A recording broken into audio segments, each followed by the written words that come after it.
Olá, bem-vindos a um novo episódio do Mercast.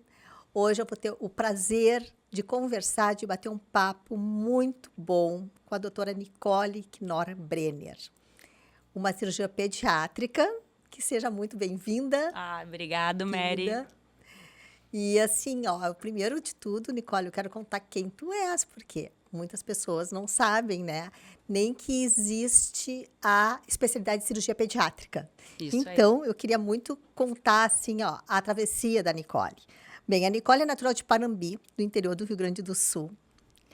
Possui uma família grande, alegre. E tu faz isso com as crianças também, com as tuas, né? Tento, isso Desde aí. criança.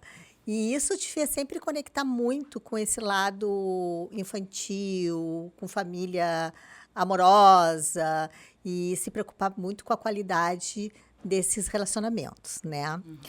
Bom, ser mãe, daí só aumentou a vontade ainda de trabalhar com crianças, né? Tu começou com toda a história na medicina, que eu quero te perguntar depois por que que tu decidiu ser médica e tudo isso, mas isso te fez te ligar muito na parte da cirurgia pediátrica. E além de tu ser formada desde 2003, possui título de especialista da Sociedade Brasileira de Cirurgia Pediátrica, tem especialização em tratamento de queimaduras, feridas agudas e crônicas em crianças de todas as idades, inclusive recém-nascidos e prematuros. É membro da Sociedade Brasileira de Queimaduras e possui certificação recente em robótica.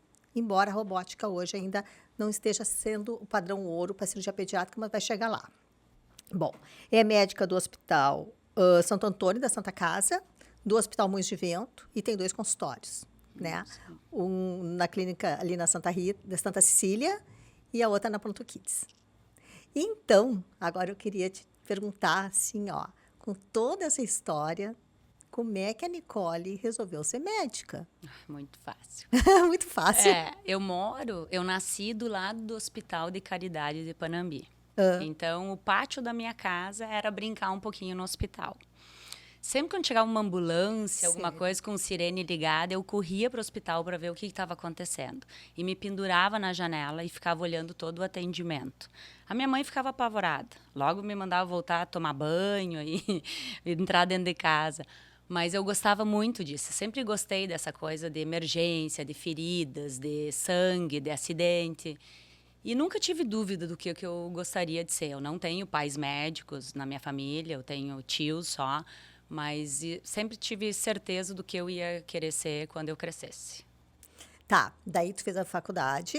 Aí eu saí de Panambi, vim para Porto Alegre. Foi uma saída difícil, cidade do interior, pequena. Vim para Porto Alegre para estudar num cursinho desses de medicina, super concorrido. Aí consegui passar, fiz toda a minha faculdade, minha formação.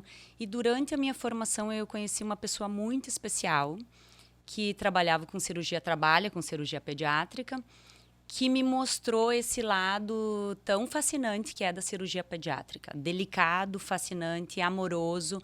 E daí eu não tive dúvidas do que eu gostaria de ser, uma cirurgiã pediátrica. Que máximo isso. É.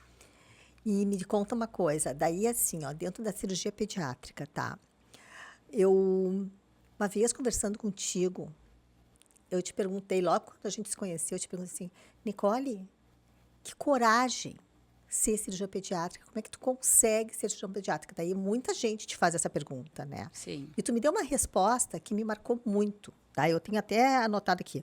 Eu te perguntei assim, tá, por que tu escolheu cirurgia pediátrica? E tu me disse assim, porque essas crianças precisam de alguém que o faça, para que elas possam seguir o seu desenvolvimento e sua qualidade de vida. Daí aquilo ali, realmente assim, ó, caiu para mim como uma explicação. Assim, é claro que a gente não quer que um filho da gente precise fazer uma cirurgia.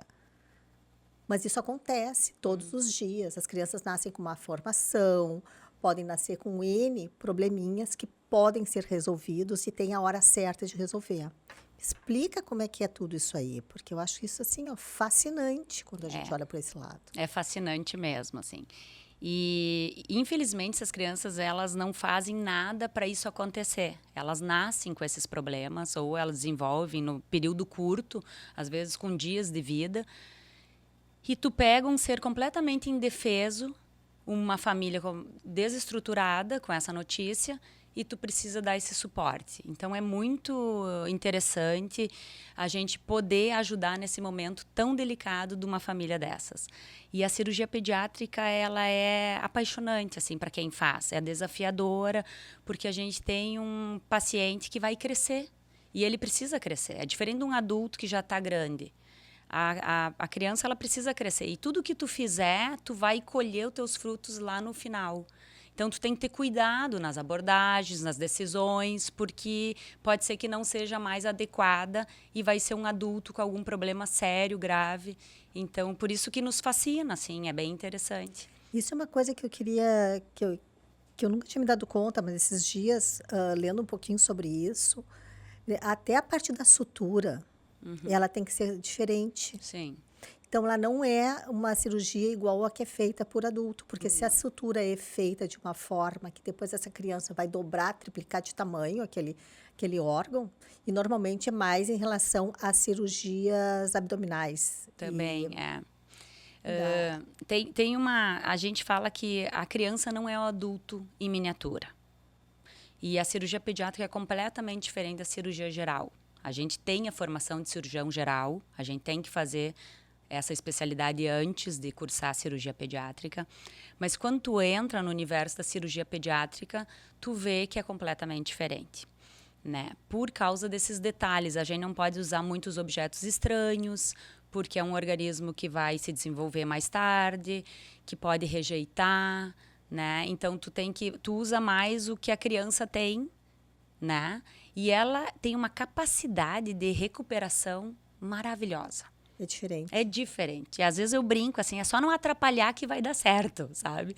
Porque é maravilhosa. Elas cicatrizam, elas têm uma regeneração celular, está num processo completamente diferente do que no adulto. E isso facilita o nosso trabalho também. E os pais, quando ficam aliados ao médico, deve facilitar muito também, porque eu acho que o fator emocional aí pode atrapalhar ou ajudar, né?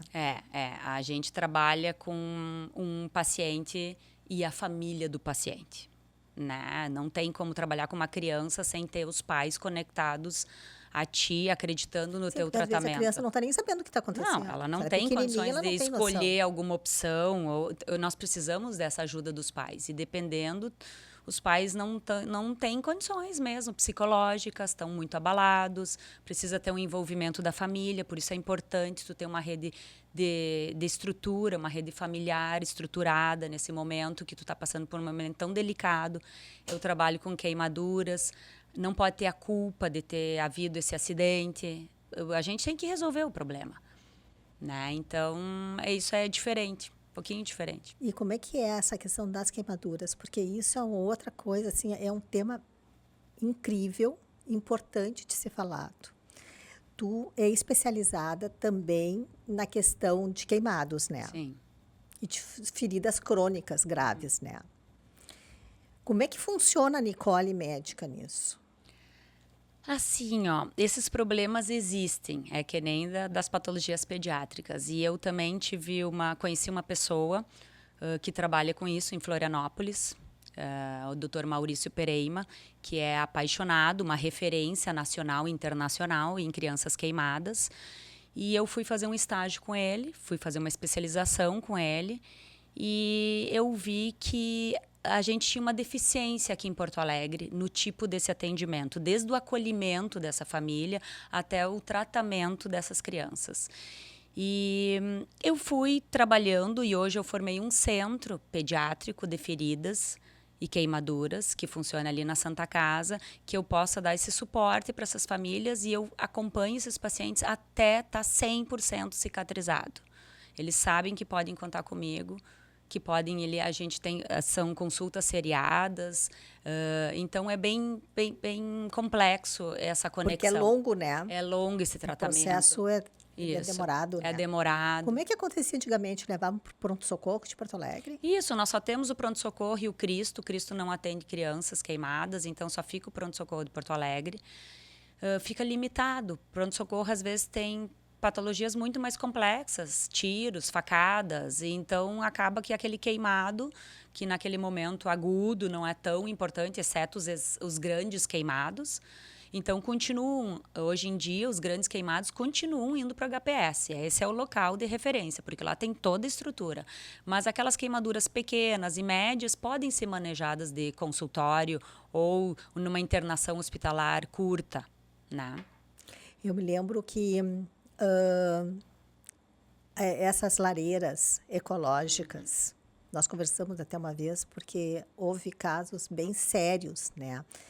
De crianças que têm em casa essas lareiras que tu coloca álcool e de repente tropeça ou um casaco encosta ali e acontece o, o acidente, né? É um acidente, eu sempre digo. Deve ser uma culpa terrível E para é os um pais nesse segundo de momento. distração e às vezes é uma criança que não fazia um movimento e agora está fazendo. Ela nunca fez isso, mas uma vez ela fez. E a gente tem que estar atento que pode acontecer e quando acontece tem que ter alguém que dê suporte para essa família e para recuperar essa criança.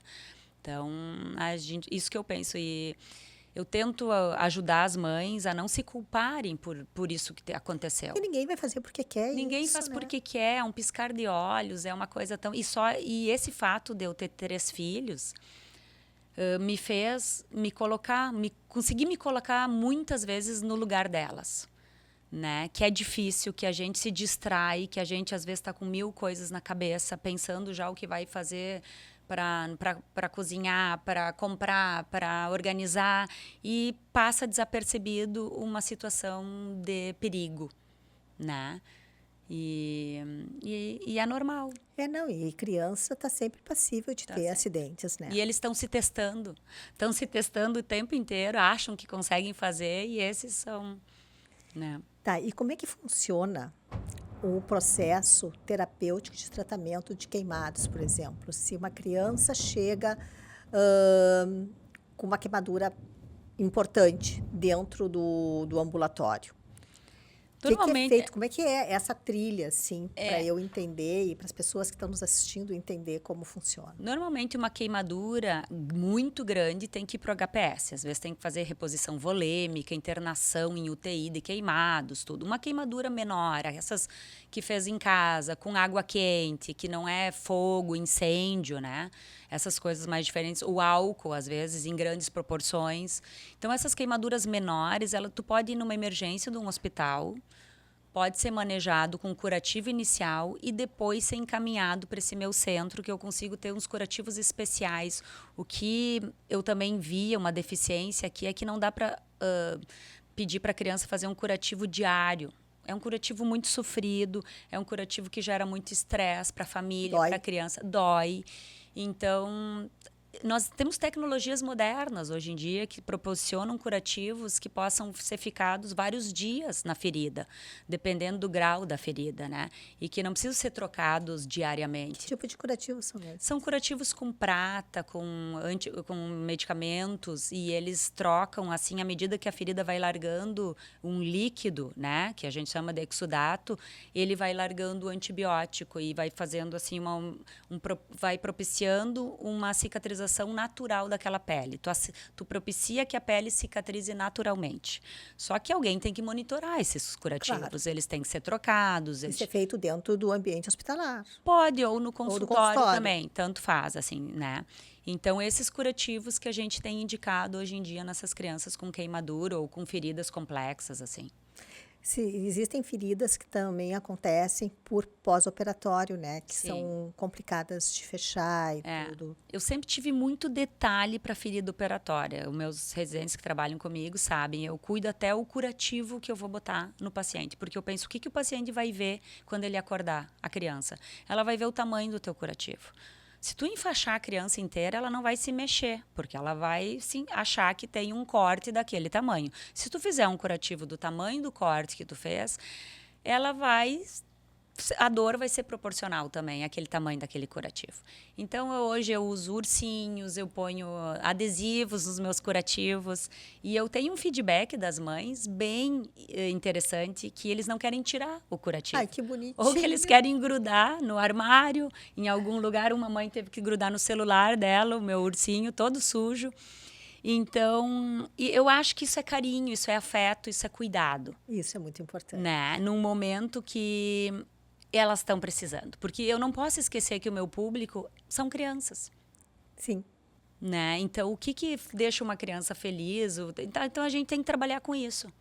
Fazer a parte prática que tem que resolver, que nesse momento tem que ser médica Isso. e tem que fazer todo o procedimento científico necessário para aquilo, mas sem perder esse amor, né? É. Esse cuidado com essa impressão da criança e dos pais também, porque eu acho que isso impacta muito. Isso. Tu não pode perder o foco, assim. O meu paciente é a criança, né? Então eu uso uma linguagem que eles entendam. Eu já falei, assim, costumo falar para as mães, eu não minto para as crianças, a gente omite algumas informações, mas a gente não pode dizer que não vai fazer e fazer, né? Tu perde a confiança daquela criança no tratamento. Então, tu tem que omitir algumas coisas, suavizar alguns termos, mas ele tem que estar entendendo, sim, de tudo que está acontecendo, por que ele está no bloco cirúrgico, por que ele vai realizar aquele procedimento. E isso é importante. Eu sempre peço a ajuda dos pais para conversarem em casa, explicarem bem, porque isso faz diferença. E como é que é, a parte anestésica de uma criança? Porque deve ser diferente É do adulto diferente, é também, né? diferente. A mãe entra junto. A mãe tem que entrar junto, a criança fica mais segura em ver, só que tem que ser a mãe que tá calma, né? Ah, sim. Isso é bem importante. Então, eu às vezes falo para a família, quem de vocês aguenta entrar? E daí eles ficam brigando, vai tu, vai tu, vai tu. Daí um tá, eu vou. E tem que ser uma pessoa que passe tranquilidade naquele momento. A criança normalmente começa com uma anestesia inalatória, né? Porque eles têm medo de agulha, eles não podem pegar. Então começa cheirando uma máscara. Hoje em dia a gente tem cheirinhos, a gente escolhe um sabor. Quero chocolate. Então vai lá, põe o spray de chocolate, ele cheira a máscara, é chocolate, é uva, é não sei o que quê. É bem bonitinho. Aí eles cheiram, e daí, mas daí começa a dar uma tonturinha, daí às vezes a criança fica meio preocupada com a tonturinha que tá dando. Daí é uma hora que a mãe tem que ajudar mais um pouquinho, tu vai dormir e tal. Daí a criança dorme. A mãe sai. A mãe dá um beijinho, sai e a gente realiza o procedimento de uma forma bem segura. E hoje em dia tem inúmeras cirurgias que são minimamente invasivas. Sim, A sim. maioria hoje é. A gente opera muito com o videolaparoscopia, né?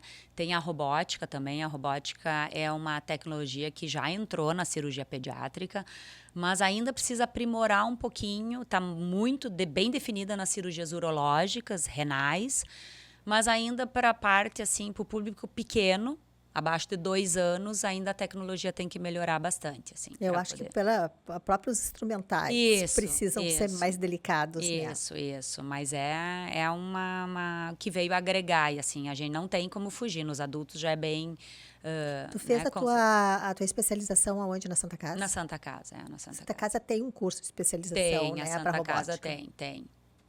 É que a Santa Casa, como nossos outros hospitais aqui no Rio Grande do Sul, estão super bem equipados. O Rio Grande do Sul tem excelentes profissionais, assim, então, a nossa medicina não perde para medicina de São Paulo, assim, tem excelentes profissionais aqui. Todas as áreas, né? Todas as áreas, Incrível isso. Eu fico super Os encantada. médicos gaúchos são bem competentes, interessados, né? Isso é bem joia. Me diz uma coisa, e falando assim, ó, sobre a questão desse momento, né? Porque lá atrás, quando eu te conheci, tu estava numa equipe e tu não tinha dado ainda aquele start, assim, de que, bom, eu quero agora me posicionar, eu tenho um propósito, que é esse propósito de cuidar das crianças, de cuidar de uma forma mais global da família nesse momento difícil, né? Como é que tu fez essa tua transição? Onde foram os desafios? O que foi difícil? Vamos conversar um pouquinho sobre essa questão da carreira, porque eu acho que tu é um exemplo para tuas colegas, para os teus colegas que estão começando. Olha, eu sempre quis ter uma família grande, né? Já conheci meu marido falando que eu queria ter 3 filhos e ele deu risada e eu tenho 3 filhos. E dá bastante trabalho. Mas eu sou apaixonado pelo que eu faço. Eu nunca pensei em parar de fazer. Mas também chegou uma certa altura que eu vi que outro cirurgião pediátrico podia botar naquele lugar. Mas na minha casa, outra mãe não daria. Então, tu tem que escolher botar prioridades na tua vida. E os meus filhos são a coisa mais importante na minha vida. Como é que eu vou cuidar de outros se eu não cuido dos meus? Eu sempre penso isso. Eles são pequenos, né? Eles são pequenos. Agora o mais novo está com 7 anos, né? Então, isso me fez atrasar um pouquinho os meus planos, né, profissionais, assim, do meu centro de queimados. Porque a gente trabalha bastante, né? É muito envolvimento para as coisas funcionarem, para tu organizar, para tu ser chefe de uma coisa, para tu... Então, isso requer bastante. E eu também acho que eles precisam de mim. Então, eu estou sempre equilibrando, eu estou sempre numa balança, eu tive que aprender a falar não, muitos nãos na minha vida profissional, para colegas, para amigos. Mas eu acho que era o momento, que valeu a pena. Eu não me arrependo de nada, assim, eu acho que tudo teve seu tempo.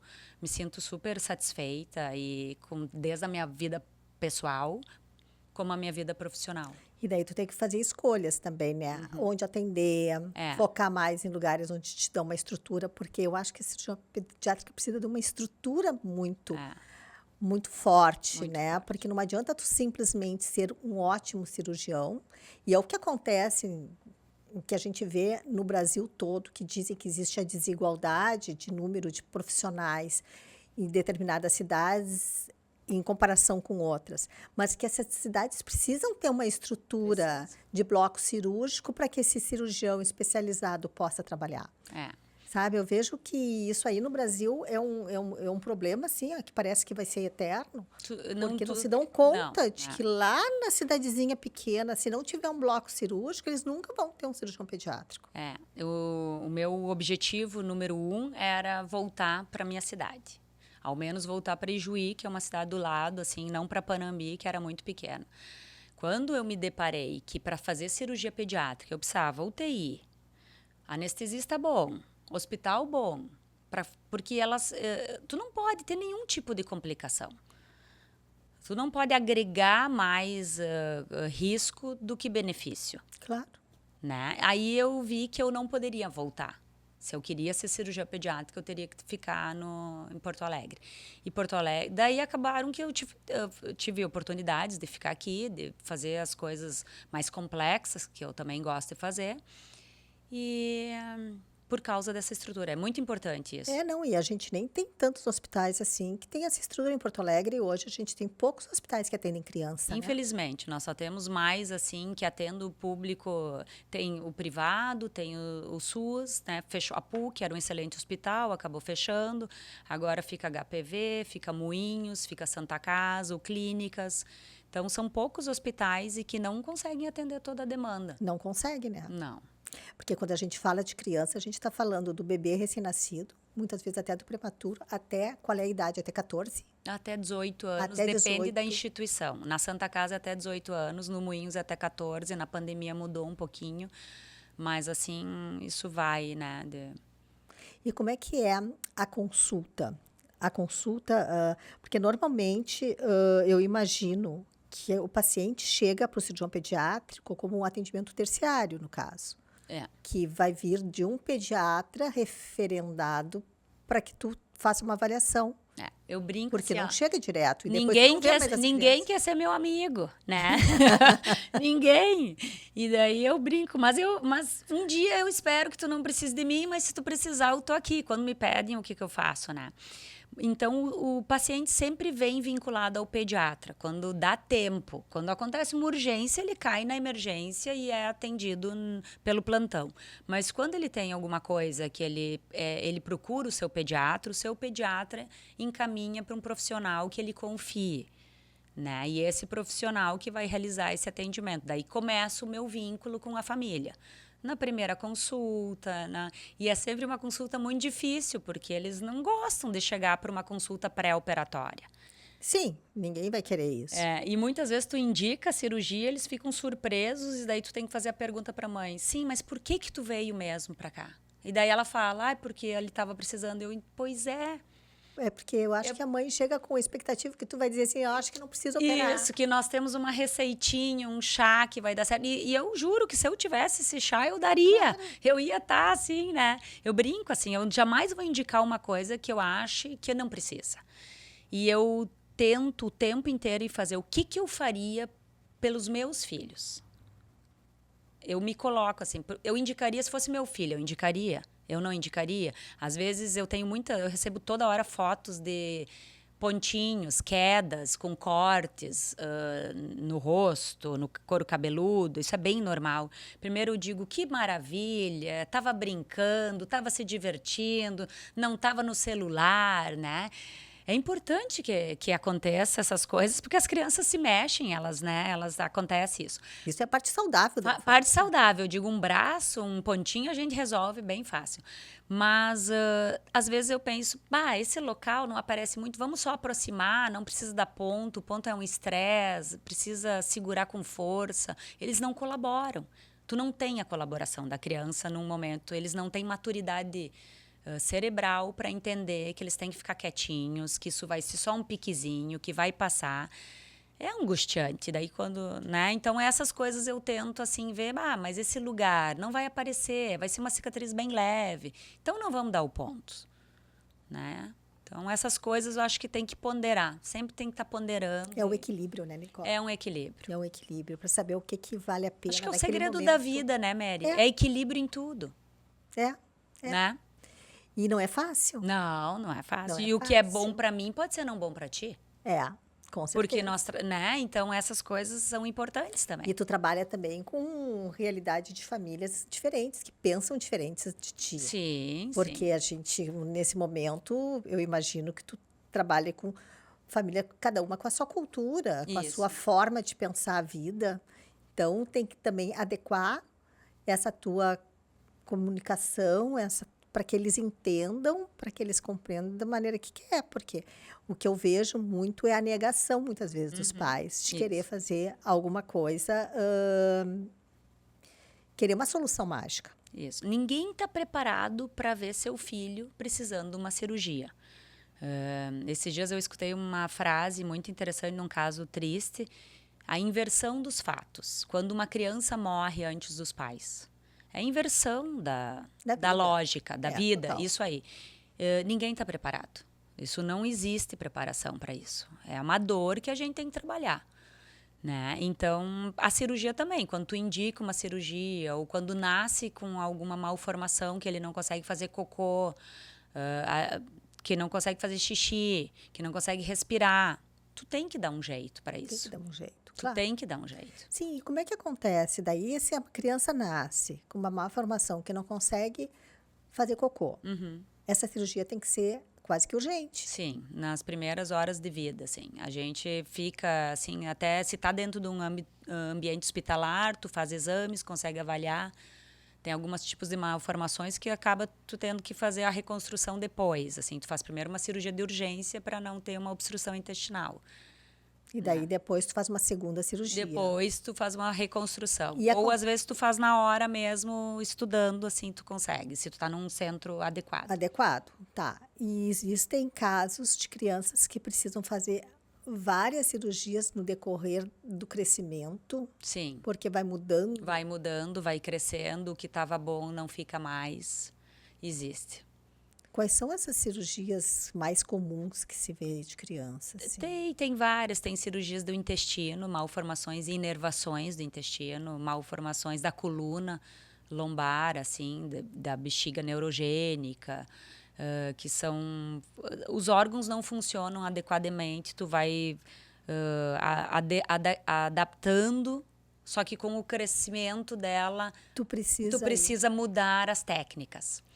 Né? Até porque, às vezes, a criança não aceita mais fazer aquela técnica. Né? O corpo dela não aceita. Isso, e ela não colabora mais. Né? E enquanto ela usa fralda, a gente não consegue avaliar se ela vai segurar o xixi, se ela vai segurar o cocô, se ela vai ser continente ou não. Aí chega na hora que ela começa tendo que tirar a fralda e não tem como... É difícil tu socializar uma criança com fralda. né? Ela é discriminada socialmente, então a gente também tem que Olha pensar como nisso. tem, como a gente fala assim, é de todo o lado psicológico da coisa, Isso, né? inclusão Porque social. a inclusão Isso, dessa criança no meio, na escolinha, para isso. poder ter um desenvolvimento, um amadurecimento, né? Como ser humano, como é importante poder corrigir isso antes, né? É, isso aí. Existem casos de pais que deixam passar, Sim, vão protelando essas tem. A decisões. negação é muito grande. Tem pais que resolvem técnicas alternativas de medicina. A gente sabe que tem muita gente prometendo muita coisa pelo Instagram, pelo celular, pelo Tipo o quê? TikTok. Tratamentos alternativos. Com Com medicamento? medicamentos, com terapias, com lasers, com não sei o quê, com não sei o quê, que acabam não resolvendo. Até passes espirituais, rezas.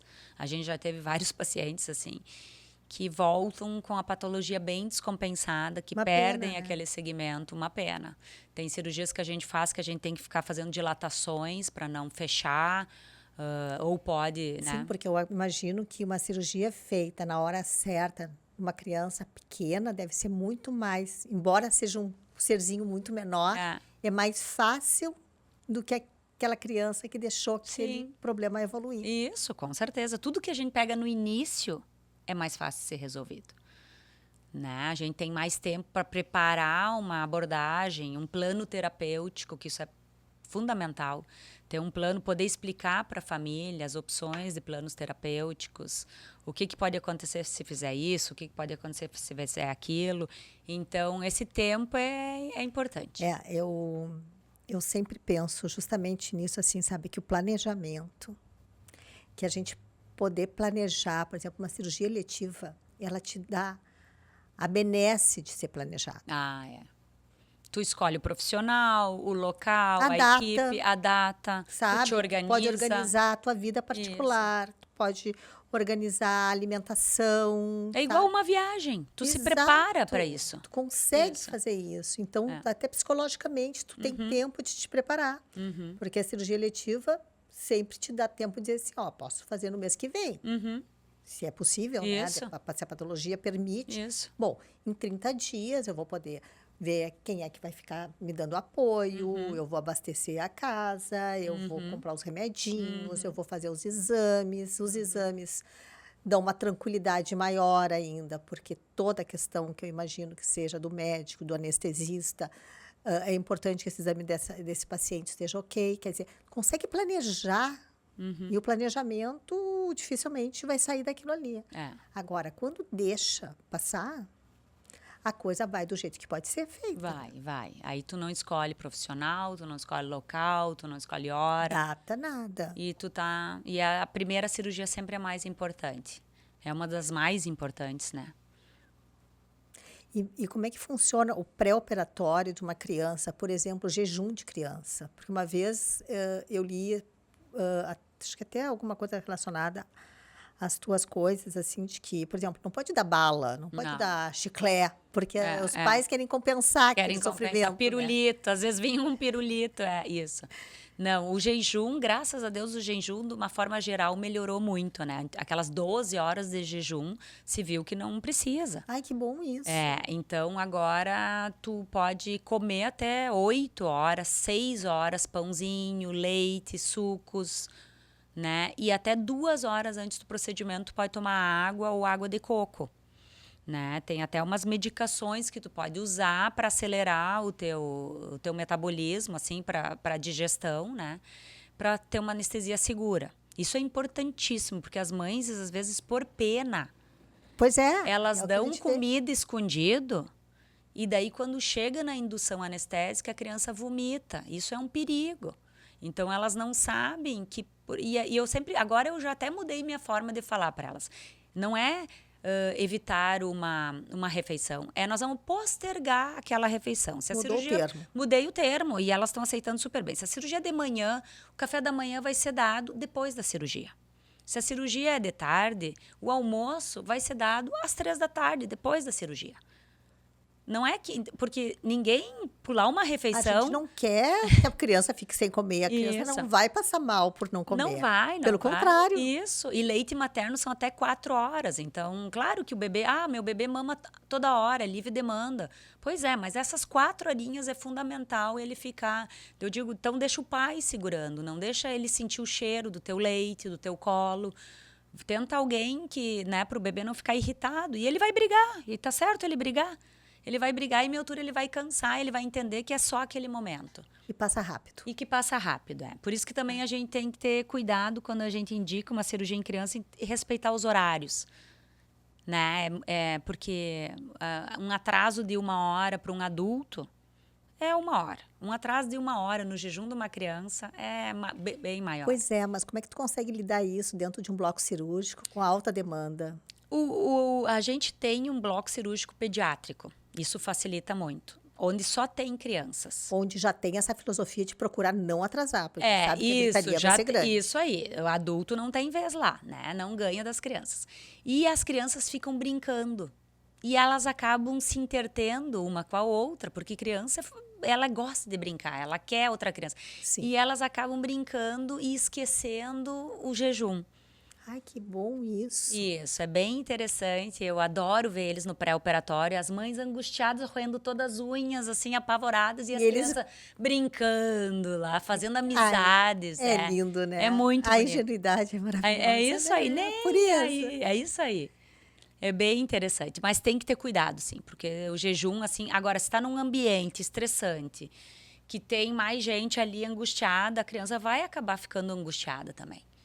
E quando Né? essas famílias levam vó, avô e mais gente, isso deve ser complicado É também. complicado, é complicado. Às vezes é para ajudar, mas também não ajuda muito. Tem que saber quem tu pode pedir de apoio. E cada procedimento cirúrgico, claro que tem um tempo de permanência de hospital. Tem Sim. crianças que é ambulatorial, que acorda, pode ir para casa, e outras crianças ficam internadas. Isso. Tá? E essa internação, a criança consegue ficar quietinha, os pais colaboram, porque é diferente de um paciente. Daí é uma criança. A gente está falando do impaciente, né? Isso. Porque a criança que quer brincar e de repente ela não É. pode. É bem difícil isso, é importante o que tu tá falando, porque assim, ó, eu brinco, o nosso paciente não obedece às nossas ordens, não segue as nossas recomendações, e graças a Deus tudo dá certo, porque tem um ser maior lá em cima que nos ajuda, tá? Mas é importante isso, a criança ela não faz repouso. Ela não para quieta. E se o dia que tu pedir para uma criança parar quieta, tu tirou a luz dela. É verdade. Então, o que eu digo? Evite, esconda as bolas de futebol em casa, faça umas brincadeiras mais sentado, lendo historinha, olhando filminho, desenhando, pintando. Os pais precisam, aí eu preciso dos pais. Brincar com aqueles brinquedos de cubo, aquelas coisas. Isso, Acalma. Lego, alguma coisa que fica parado ali. Ela pode passear, ela pode ir no cinema, ela só não pode ir num aniversário, ficar pulando. Essas coisas não dão. E tu também não pode tentar a criança de pegar e levar no aniversário que tem um pula-pula e dizer, ó, não pode Isso. fazer, não pode entrar no pula-pula. Tu Não vai pode. virar as costas, ela vai entrar. Vai entrar. Certo. Ou vai sair de lá frustrada, né? Então, é isso a gente tem que cuidar, assim, que eles precisam respeitar um pouquinho desse repouso, porque senão força tudo, força os pontos que a gente deu. Tem risco de sangramentos, né? E eles podem tomar boladas. Eles têm outros coleguinhas. Eles vivem num ambiente que, se tu levar uma criança do pós-operatório no colégio, um outro coleguinha pode derrubar ela, sem ter a maldade. Sim. Porque eles funcionam assim. É. Pode bater, dar um tapa bem no local do curativo, do corte. Né? Então, eu sempre digo isso, assim, conheçam seus filhos. Como é que é teu filho? Ele é mais agitado? Ele é calminho? Como é que tá a tua estrutura? Tu consegue deixar em casa ou não? Eu também tenho pacientes que eu vejo que é pior ficar em casa. Eles ficam mais nervosos, que na escola ao menos tem uma rotina, né? De estudo, de sentar, de brincar. então que fica mais tranquilo. Então, cada um tem que conhecer o seu filho também. E a gente também fala de crianças que têm um desenvolvimento normal e a gente tem crianças que têm síndromes também, Isso nós estamos pegando bastante, a sabe? O gente próprio sabe isso. autismo, né? Muitas crianças, isso aí. E é um manejo diferente também. Pois é, me fala sobre isso, porque cada vez a gente vê mais isso, né? Isso. A gente não usa pontos que precisam ser tirados, por mais que às vezes a cicatriz fica melhor num ponto lá, que um fio que cicatriza melhor. Aí são fios absorvíveis. São fios absorvíveis, né? Tem que tentar cuidar para eles não arrancarem os curativos. Às vezes eles têm uma angústia com curativos, alguma coisa pendurada, eles arrancam. A gente já teve pacientes que mexeu no corte e fez sangrar, né? Mesmo tendo dor, ficou mexendo até sangrar. Então, é um paciente difícil, mas que a gente tá ali, tá para ajudar e eles, né? Para dar Cada vez mais preparo, né? Cada Porque vez mais preparo. Vocês têm que ter mais preparo também para lidar com esse lado psicológico. Isso, né? isso aí. E saber dar um afeto, um acolhimento diferente para esse tipo de paciente, assim. E para essa família, né? Isso eu sei que tu sabe fazer, né? Porque tu ama isso, né? Eu gosto. Eu gosto dos meus baixinhos ranhentos. Não, eu vejo umas fotos no Instagram, tu com as crianças, com os pacientes, é muito legal, sabe? Eu Porque me a gente divirto, vê as gente. crianças bem, né? E Mary é uma coisa assim engraçada, que eles brigam comigo, eles assim não querem mais me ver. E daí quando termina, que passo o sufoco, eles te agradecem, eles te abraçam, eles te beijam. É um carinho tão legal, é uma troca tão gostosa, que às vezes eu ganho mais das crianças do que dos pais. Sim. Né? Então, é muito engraçado, assim, é muito gostoso trabalhar, porque eles sabem que eu não tô ali para fazer sofrimento, eu tô ali para ajudar. E às vezes tem algumas coisas que a gente tem que passar por um sofrimento para conseguir fazer, né? Mas com um intuito de melhorar e curar. E tem aquela coisa também, né? O cirurgião, pediátrico ou não pediátrico, tem começo, meio e fim, né?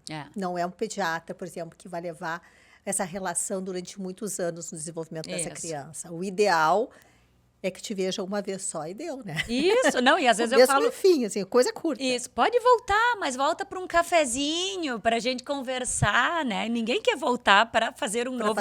É diferente do cirurgião plástico, né? Que as mães querem voltar para fazer expectativa de uma nova cirurgia. Não, o meu público não quer mais me ver. E me diz uma coisa, e a cirurgia oncológica em criança? É puxado. Tu faz também? Sim, a gente faz. Essa é uma parte bem delicada, assim.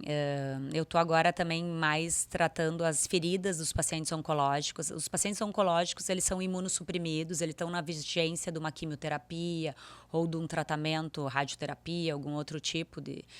E eles desenvolvem feridas e complicações. E é um público, assim, tu fica com pena porque é um paciente que não bebeu, não fumou. E por que ele está passando por isso, né? Mas acontece. Então, a gente está lá para dar todo esse suporte, todo esse carinho. Uma infecção num paciente desses pode matar.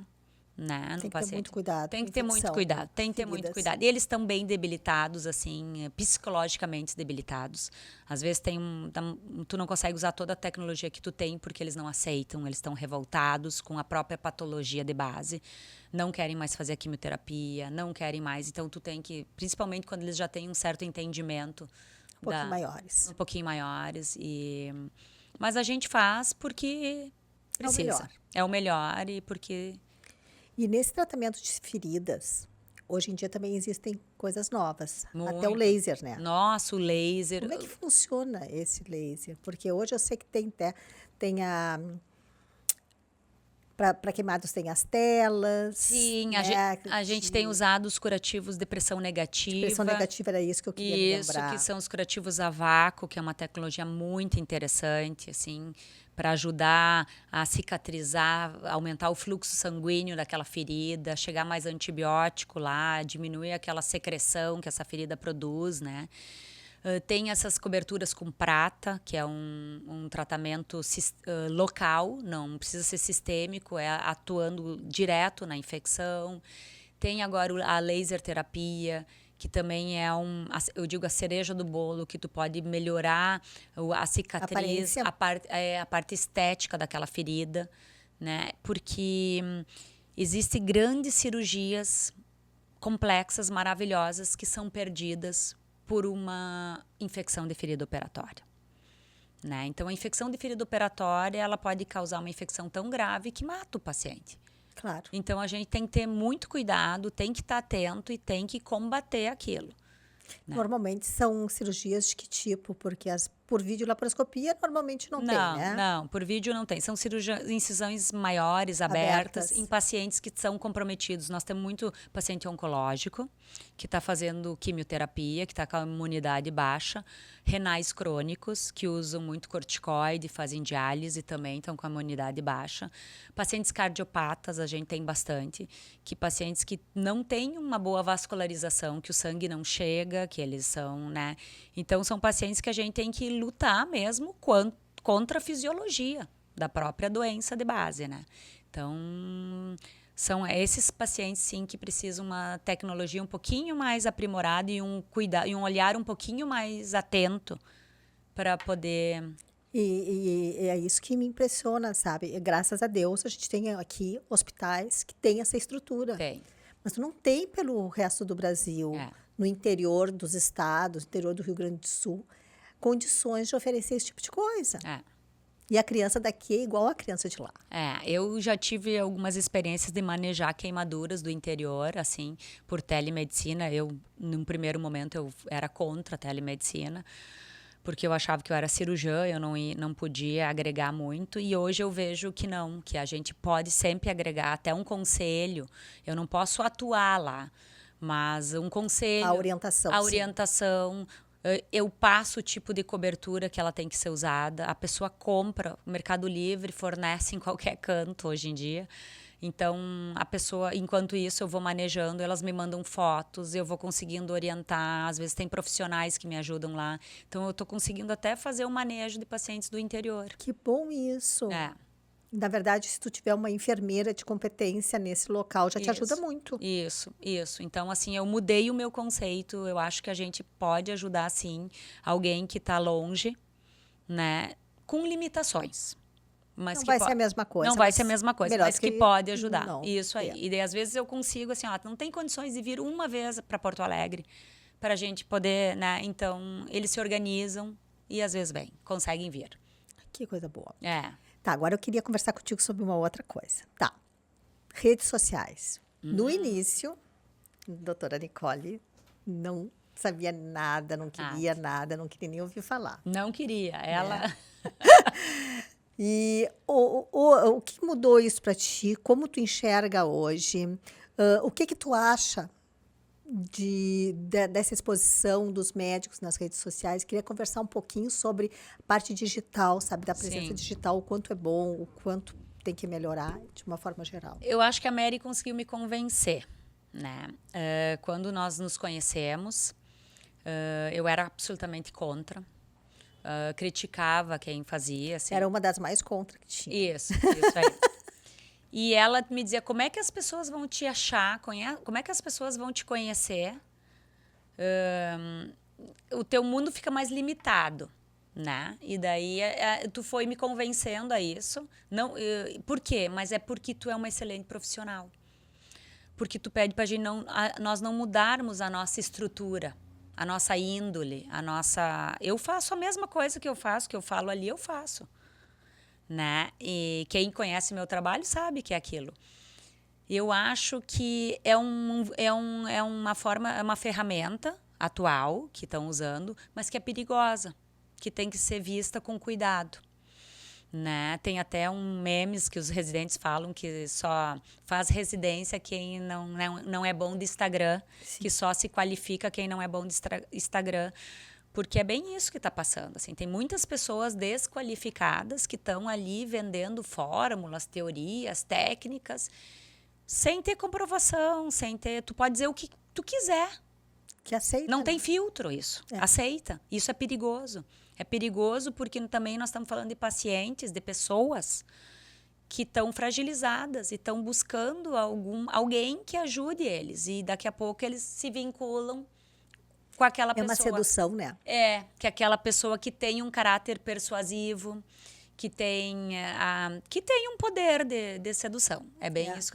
Só que esse profissional, pseudo-profissional, que diz que não precisa fazer uma residência, basta ter uma presença digital boa, ele não vai conseguir lá na ponta cuidar de uma criança. Não vai. Vai Mas precisar. até tu Ele não vai ter descobrir isso, pode ser ser muito, tarde. pode ser tarde. Quanto lesa, né? Isso. Quanto lesa. Isso, e é quanto assustador. isso aí. E é isso que nos preocupa, assim. Eu tô 20 anos formada. E não acho que até isso devia ser abordado mais nas escolas de medicina, desde a educação financeira, que a gente não tem. Não tem. Empreendedorismo. Empreendedorismo, divulgação de imagens e marketing pessoal. Eu acho que nós estamos aí, o mercado é esse, né? Mas me preocupa o rumo que a medicina está levando, assim, a nossa medicina. Tu sabe que isso é uma coisa que todos os meus convidados aqui têm tocado nesse assunto. Vai faltar médico para as doenças. Para as doenças, sabe? Porque as coisas sérias o ser humano vai continuar tendo, porque desde que o mundo é mundo, existem as doenças. Que só estão aumentando, né? Que só estão aumentando, que são complexas. Sim, porque a gente talvez a gente não venha a ter médico suficiente para tratar as doenças complexas, só as doenças que dão dinheiro. Uhum. Isso aí. Sabe? Isso é uma coisa que preocupa. E quando eu falo na questão das redes sociais, embora eu não seja a pessoa que cuida das redes sociais dos clientes, eu faço o gerenciamento da estratégia dessa rede social, me parece muito assim, ó, que a obrigação do bom médico, e eu já te falei isso, né? Que a obrigação do bom médico estar presente. Tu me convenceu com isso. Porque se quem sabe não estiver presente, aquele que não sabe atuar cientificamente vai vender a ideia, porque o marketing aceita tudo. Né? É que nem papel. Isso. Hoje em dia, que nem qualquer coisa, tu pega e tu vende uma ideia, tu vende uma imagem. E se tu for muito persuasivo, tu fica considerado o melhor de todos. O melhor de todos, isso aí. Sabe? Só que dentro de um bloco cirúrgico, onde o público não entra, onde tem um mundo ali fechado, com um ser humano, ali está na hora de ver o que vai dar certo, o que não vai dar. Aonde está o conhecimento. E tu uma vez me falaste assim, mostra o que tu faz. E eu fico pensando, e eu te disse, ninguém quer ver o que eu faço. Porque o que eu faço é triste às vezes, né? Mas, e daí eu pensei, não, mas eu tenho que mostrar o lado bom do que eu faço. Que dá certo. Que as crianças ficam felizes, que elas se desenvolvem. Tem várias formas de tu mostrar o que tu faz. E hoje tu tem crianças que são adultas. Isso aí. Sabe? Que é coisa mais bonita do que poder dar chance desse ser humano se desenvolver. Esses dias eu tive um feedback de uma criança que está adulta, né, que eu atendi. E ela disse, que pena que tu não tirava fotinhos na minha época. Ela pedindo para tirar fotinhos comigo. Muito querida, ela tem 21 anos. Né? E eu atendi ela, acho que ela tinha uns 10, alguma coisa assim. E eu brinquei com ela, eu disse, vem para Porto Alegre que eu tiro fotinho contigo. Vamos tirar. Isso, vai ser maior isso, que tu. Isso. Vai ficar tudo então criança. eu achei legal porque ela estava curtindo as fotinhos que eu tiro com os meus pacientes. Não, porque isso aí, assim, ó, depois fica um carinho muito grande. Uma fase que tu passou, que tu superou. Exato. Fica uma marquinha ali, ó, esse foi o momento que nós precisamos, fizemos aquela cirurgia, mas agora tá tudo bem. Tu vê que passou, né? Agora, é um mundo à parte, né? E não são muitos cirurgiões pediátricos. Não, é atuantes não são. Antigamente, o pediatra fazia uma especialização pequenininha e se deslocava para cirurgia pediátrica. Tu não tinha uma especialização de cirurgia pediátrica. Isso mudou e agora existe essa especialização. Mas, como tu falou, é uma especialidade que não tem muita procura, porque é uma especialidade difícil. E eu falo para todo mundo, quer fazer cirurgia pediátrica, é maravilhoso, é apaixonante, porque a gente pega desde a ponta do pé até a cabeça de um paciente que tem 600 gramas até 100 quilos. E tu tem que moldando a tua técnica, tu tem que Tem que saber manejar conforme Isso. aquela pessoa. Isso. Então, mas é aquilo, se tu gosta do que tu faz, Não tem, né? não tem. Não tem, não tem. Nicole, e se tu tivesse que olhar lá para trás, o que que tu não mudaria e o que que tu mudaria na tua carreira como médica? Olha, Mary, faz parte da minha característica, eu não mudaria nada. Porque eu tenho uma forma de ver as coisas que até com os meus erros eu aprendo. Então, eu faria a mesma coisa. Do mesmo jeito. Eu brinco que eu tenho uma amiga minha que a gente se dá desde da época do pré-vestibular. E eu brinco para ela, se tem um caminho reto ou tem um tortuoso, nós vamos seguir o tortuoso, eu e ela, assim. A gente já dá risada. Já sabe que é assim, sabe? Então, porque é uma característica. Eu gosto de desafios, eu gosto de. Então, as coisas que eu vi que eu talvez não tive uma escolha adequada foi porque naquela época eu achei que era a escolha adequada. E a gente sempre pode mudar as nossas escolhas. Isso é um aprendizado, né? E outra coisa, não reclama dos resultados se tu faz sempre a mesma coisa.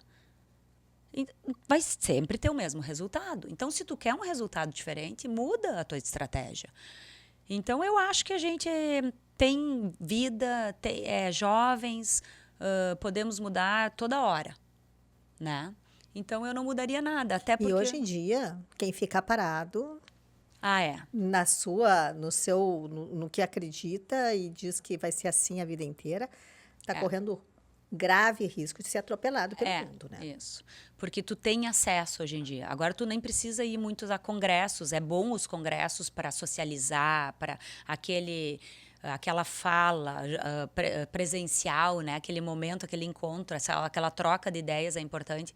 Mas tu tem acesso no teu celular a tudo, ao que o mundo está fazendo, ao que o mundo está. Só que sempre digo assim, ó, cuidado que esse acesso também tu tem que botar na tua realidade. Não adianta tu pegar coisas que estão lá e botar na nossa realidade. Tem que funcionar aqui dentro. Tem que funcionar com o teu paciente, com a tua realidade, com a tua estrutura. Então, tem que ter esse ajuste, né? Mas a gente tem que saber, assim, o que está sendo feito, como.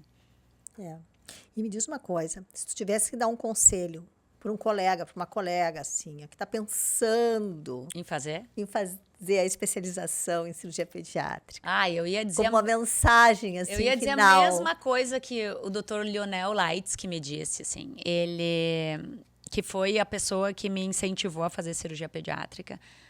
É apaixonante. Tu tem que gostar do que tu faz, que é muito maravilhoso. O retorno que tu tem é maravilhoso. Eu tive pessoas na minha vida que me estimularam muito. E eu digo as dificuldades que eles vão encontrar. Tipo assim, ó, não dá para fazer cirurgia pediátrica e ir lá pro interior. Tu sozinho. Tu não vai conseguir.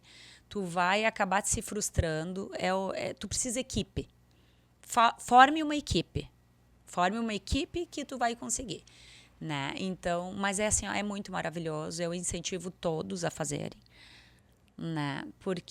Até porque meus filhos, nossos netos vão precisar, né?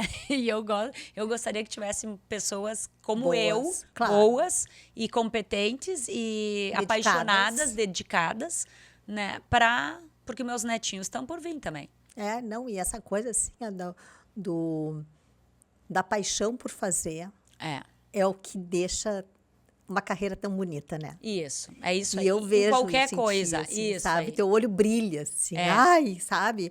Quem olha diz, poxa, mas ela gosta de operar. Não, ela gosta de resolver o problema das crianças. Eu não foco no...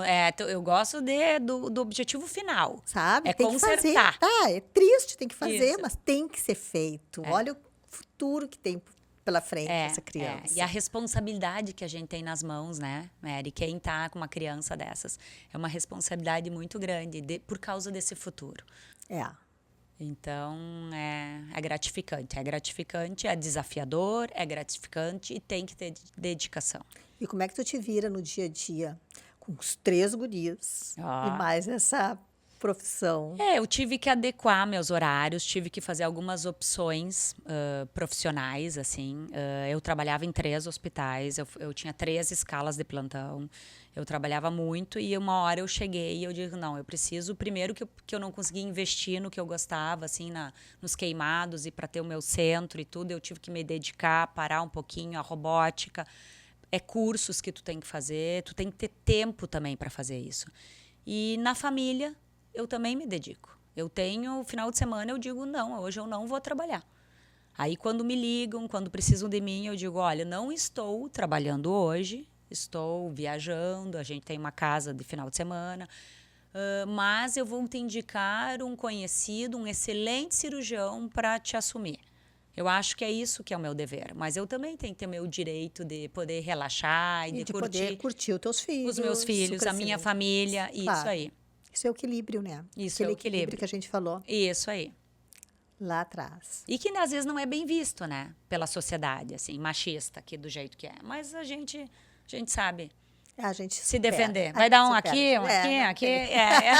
Acaba dando tudo certo.